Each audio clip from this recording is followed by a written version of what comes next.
Hey guys, welcome back to Total Tactics Football. It's Fran here, and I'm finally back to kind of show you guys my Gameweek 4 team selection. Now, of course, I just want to preface early on in the video that one of the issues coming up is the kind of impending potential FIFA suspensions that could affect some Gameweek 4 players. My Gameweek 4 team right now is, of course, a wild card, so I kind of have the ability to adjust around that, but I would like to raise that kind of point to your attention. If any of you guys have wildcarded or you haven't booked in your transfers yet, that you should pay attention to press conferences within the next 2 days to kind of see exactly what's going to happen with some of these players. As you can kind of see with my team, that's exactly why I have Carson as my goalkeeper. He's a 4.0 Manchester City goalkeeper, and he really could be someone who would be playing this weekend.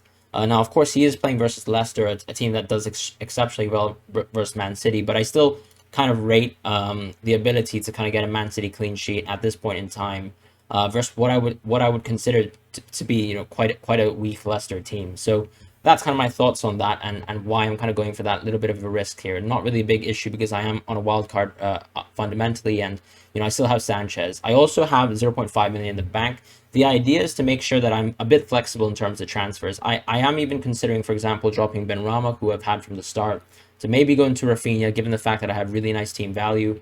I also have other opportunities, for example, to just save up this kind of team value and make sure that when I transition, for example, from someone like Ronaldo to Lukaku, who I'll discuss in a bit and also in another video coming later, that I have the money to go into someone like Reece James and I can finally double up on the Chelsea defense when the fixtures are fantastic.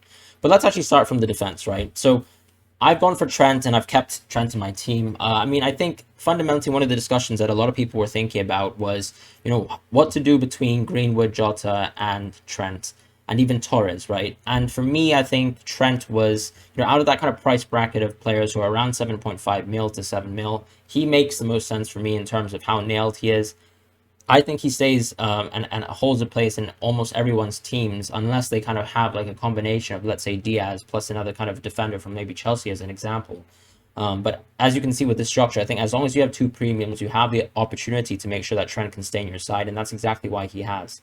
You'll notice, of course, that Reguilon has gone, and I was able to actually bank on the profit of Reguilon. So I got Reguilon at 5.0. He rose up to 5.2. With the kind of clean sheet that he earned, with the 3 bonus points that he earned versus Watford, and the kind of price rise that he got during the international break, and I've been able to move away from him into Rudiger. Now, of course, you could argue that Rudiger has arguably tougher games than Reguilon, but I would probably say that that's not the case. I think, Spurs have the potential to easily drop, clean sheets versus Chelsea, whereas I think Chelsea actually have fundamentally always been very good defensively versus Tottenham, and I think it'll be a very tough task and a tough ask as well for Tottenham to actually score versus this very well-oiled Chelsea side. I think Chelsea were only really under threat, to be honest, when they were against 10 men, and that is a hallmark of how great they are as a defensive side. They have tough fixtures ahead, but I think it doesn't hurt to actually get what I would consider to be quite a solid opportunity to get a clean sheet versus Aston Villa. And that's pretty much my opinions on that and why I have Rudiger in my team now. The decision, of course, was also between Rudiger and Christensen, but I think if you have a look at my team and the amount of value that I've amassed, that I have the opportunity to go for Rudiger, who probably is a little bit less rotation prone than Christensen, given the fact that Thiago Silva could find himself back in the side and Reece James could kind of push Atletico back into defense, and that will kind of be another question. Whereas I think Rudiger has nailed that kind of left centre back position. With Marcel, you can see he's the player that comes in and becomes the starter for me.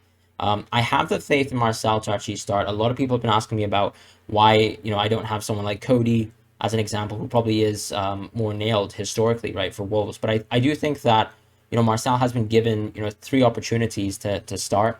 He's been given the full 90 minutes in each game. In fact, you would see as well when Wolves, for example, revert to a back 4 and try to attack a little bit harder. I mean, someone like Cody can be dropped, right? I'm not saying that's going to be the case, but for me, Marcel does seem to have that position locked. He has I think he has potentially the highest amount of crosses in the league right now, from game weeks 1 to 3. So that makes him a very appetizing option for me. And I think I'm still happy with the fact that I can have Livramento coming in if Marcel doesn't start. But that's pretty much how I see things right there. In terms of the midfield, I have pretty much made a decision between, Jota and Greenwood and Torres, right? And as you can see, Torres has clearly won out over, I think, Greenwood in terms of who to keep within this team. And it was a really tough decision, but I think the idea is because I want to have a strong Chelsea side by game week 7, I can't really afford to have Greenwood, who could be, somewhat rotation prone, even though, in my opinion, right now, he probably is one of the most important players for United on an attacking side. And that's largely due to the fact that I think Sancho is still kind of emerging in a sense and kind of integrating with the team, and that's going to take a little bit of time. Rashford as well has come back to training, so that's another kind of interesting aspect of things. But I do kind of see as well Greenwood's potential to maybe get the chances that he has would be a slightly maybe diminished potentially with Ronaldo coming in. Now, of course, I think one thing worth pointing out is that Greenwood actually got his goal when Cavani came on. So it's not actually like a clear and cut thing to say that if Greenwood is playing on the right wing, that he's not going to be able to get goals. That's definitely incorrect. I mean, Greenwood is a very, very tough choice, but ultimately I think Jota has probably the nicest fixtures, and I think can exploit, defenses is more, because when we're looking at, for example, this Leeds side who operated very poorly on the defensive end for the start of the season, I think you have the opportunity pretty much to have someone who is that kind of central figure for Liverpool who can kind of get opportunities to score versus what I would say are slightly weaker defenses. And I'm not saying that Jota is 100% nailed to continually play, but I think it's more about Jota has the appeal for me as someone who I can maximize in the short term. Salah, of course, remains in the team. I'll probably discuss as well my full opinions on the free premiums between Ronaldo, Salah, and Lukaku, and what to actually do between these three players in another video, because I think it's a topic that actually should be kind of discussed logically and kind of thought out. But I think the idea, in my opinion, at the end of the day, is Salah is someone who is priority over both Ronaldo and Lukaku, as crazy as that may seem. But that's pretty much how I feel about that. It's all about the clean sheet points. It's about also the fixtures as well. So I think Salah just makes a lot of sense right now. Benrahma stays in my team. He was someone who I actually thought about, in terms of the future planning my team. I wanted to maybe move away from Benrahma.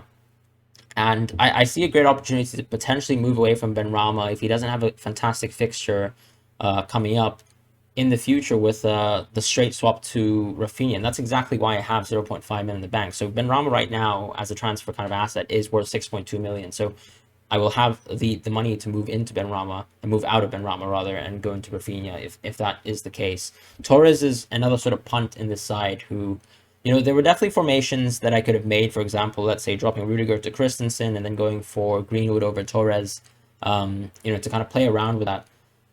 But I do actually think Torres might have some more value in terms of being a kind of key piece for Man City this season. Now, of course, Kevin De Bruyne and Foden coming in, and some people would maybe argue that there's not much long-term value in Torres due to this, but I really do think he is emerging as a player, and I think he has the ability to really stake a claim and get really solid points in this Man City side, who pretty much can attack versus any team in the league that, in my opinion, is not named Chelsea. So that's pretty much how I feel about things right now.